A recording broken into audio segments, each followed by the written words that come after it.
Ngiyabingelela baba umpostoli, mama umpostoli, bandla sikhalezwe, ndabeni endlu kaJehova uJesu Kristu inkosi.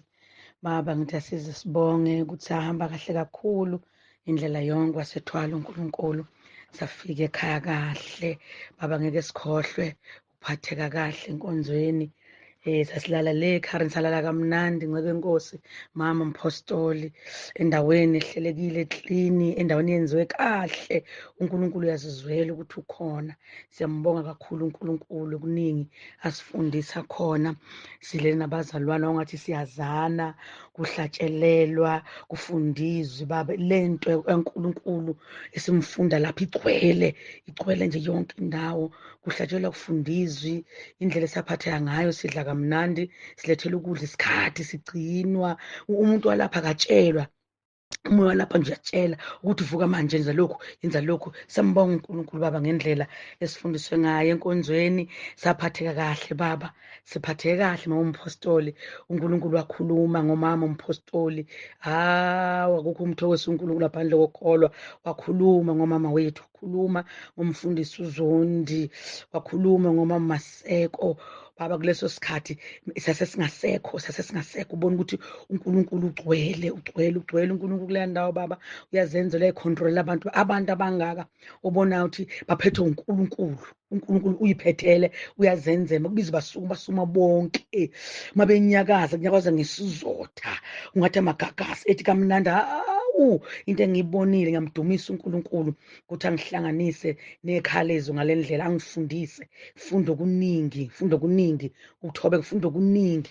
uNkulunkulu sifundo kuningi wenzela uNkulunkulu izinto, sifundo kuningi. uNkulunkulu uyasikhanda impela baba. Siyabonga ukuthi wamlalela ukuthi uvule ikhalezwi ukuze nathi asidonsele sizofunda sibuke kuwe. Siyabonga kakhulu baba. Sahamba kahle, siyathemba ukuthi nenkonzo yabafundisi uzokuthwala uNkulunkulu iphumele kahle. Baba ungakhathazeki abathi bahlupha wena, bahlupha balwe nawe, balwa noNkulunkulu kuwe, bafuna uNkulunkulu kuwe. Athi uNkulunkulu ezwini kunothula mina ngonilwela. Wenza kahle baba ungayivula ama-message, wenza kahle ungakulandeli ukuthi ungafuni ukuzwa lutho, ukuze uNkulunkulu azilwela azivelele yena. Nime njalo mama umpostoli. Uthando baba, uthando silithola kini. Kuyasho ukuthi ugcwele uNkulunkulu wothando, ugcwele uNkulunkulu wothando kini. Ugcwele ngendlela emangalisayo. Asikutholi lokhu lasikhona, sikutholi. Siyamangala mase ngithola ubaba nomama angibathanda kakhulu. Ngeke siye kunikhulekela ngoba uNkulunkulu kini Nkosi yesimimuso uJesu Kristu uyinkosi abe nani. Amen baba. uJesu Kristu inkosi. Ngiyabingelela kakhulu ubaba umpostoli nomama umpostoli Nsibande. Ngithi uJesu Kristu uyinkosi.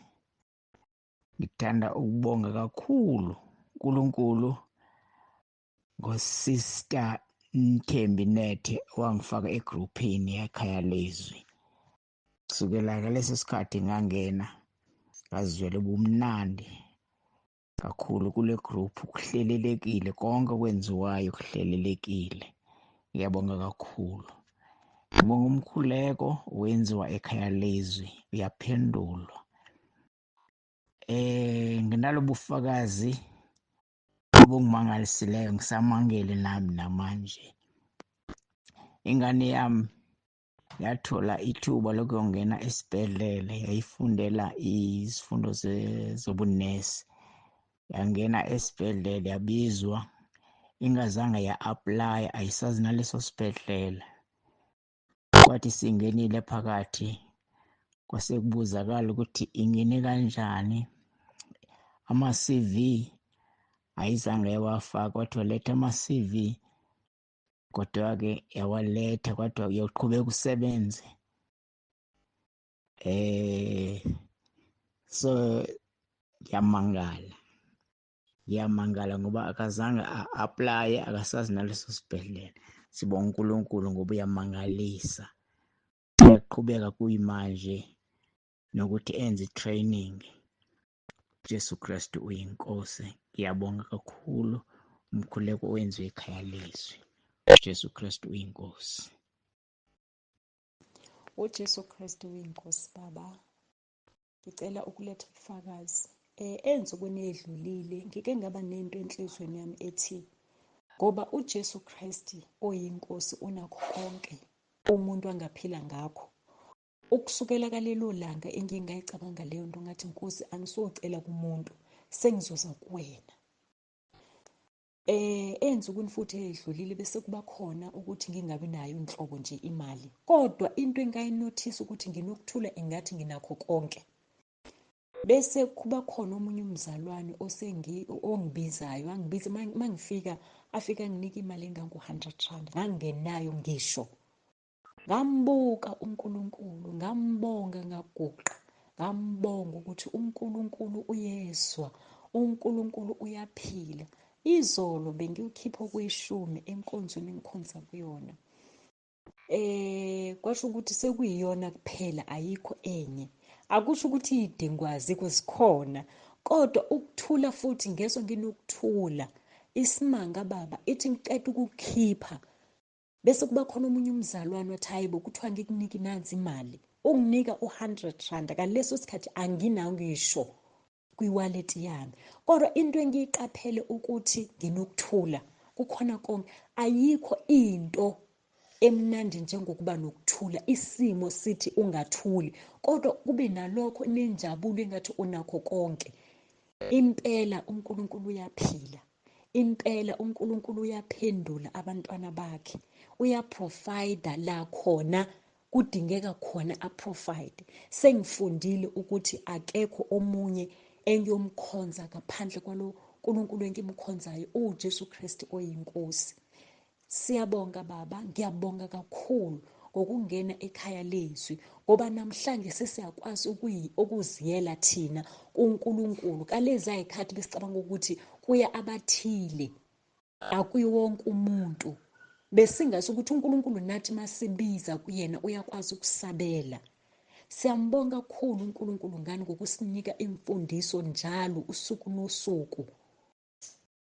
Siyamangala. uNkulunkulu anibusise, uNkulunkulu anivikele kasemuva nangaphambili, abeke isandla sakhe phezu kwempilo zenu. Siyabonga kakhulu, lokhu enikwenzayo kukhulu. Baningi baba abasakudinga. Siyacela uNkulunkulu asibekele wena. uJesu Kristu uyinkosi. Jesu Kristu inkosi baba. Ngithanda ukudlulisa bonga uNkulunkulu ongithwalile kade ngisemkhosini wa-40 days ngaphuma izolo. Ngiyambonga nje, ngiyamdumisa uNkulunkulu kakhulu. Noma izimpi bezikhona zingangawo iy'nsuku ey'ningi, kodwa uNkulunkulu bengithwala anginqobele endleleni. Ngimbonga uNkulunkulu nangogogo engangimcelile ukuthi uNkulunkulu angangiphazamisi ey'nkonzweni zabantu besifazane, angibambele impilo yakhe uma ngabe kuwukuthi bese kufikile isikhathi sakhe. Ngibonga uNkulunkulu nje ukuthi ungenzelile lowo musa, wayibamba impilo kagogo, ngangaphazamiseka ngayo ey'nkonzweni. Ngabuya ngaya nakhona ey'nkonzweni ngigula, nginomkhuhlane. Ngafika khona ngaba ngcono nje, kwaba mnandi ukuhlala eJerusalema, ngalala kamnandi. Umkhuhlane wabuya, sengibuya sengila ekhaya ngoSunday.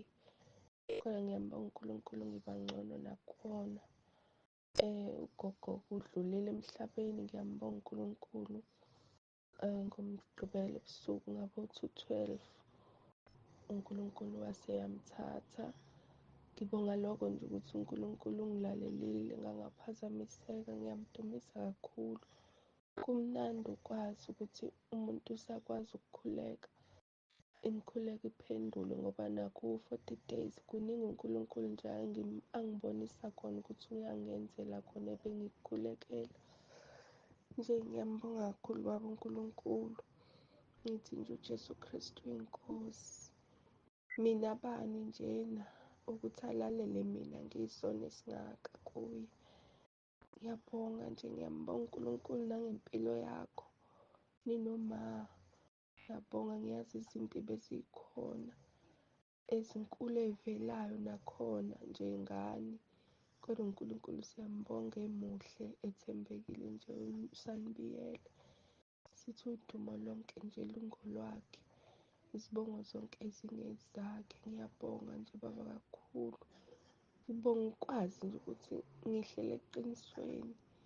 Noma lingayenzi isensi kwabaningi, kodwa mina ngiyazazi ukuthi ngihlele eqinisweni okuyilona.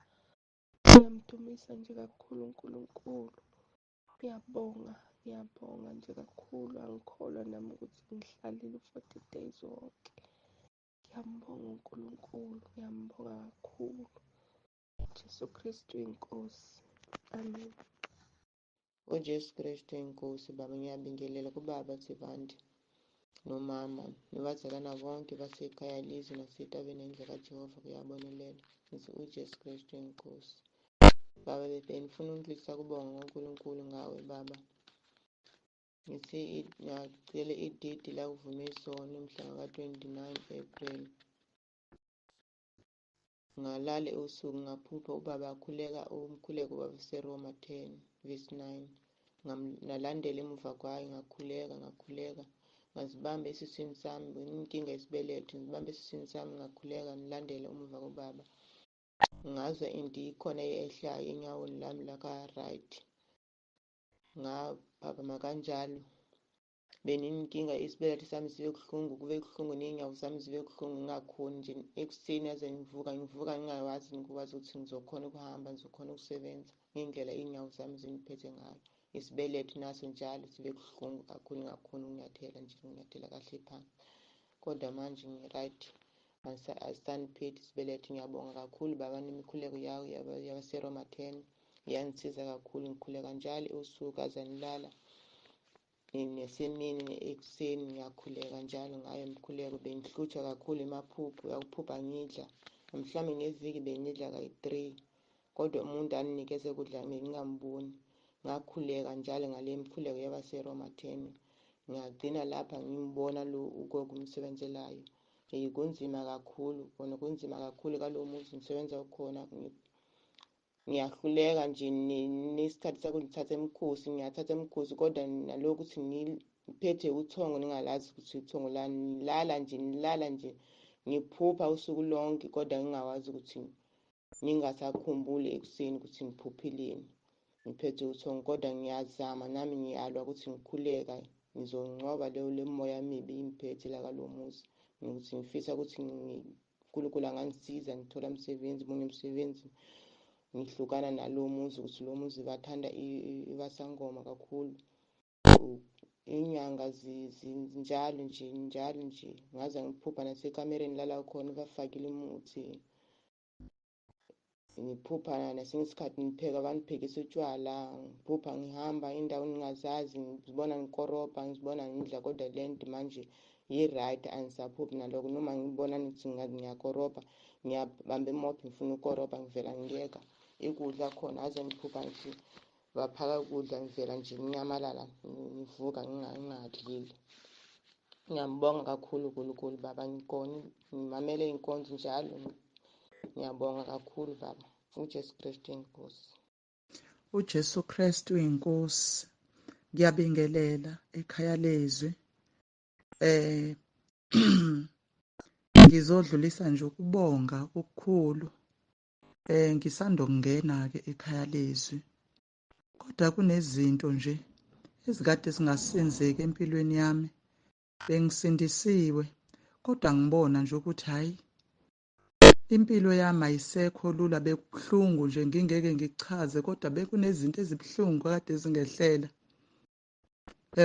Bele ngingena nje kuma-fasting nabantwana bami, sihamba siyokhuleka entabeni.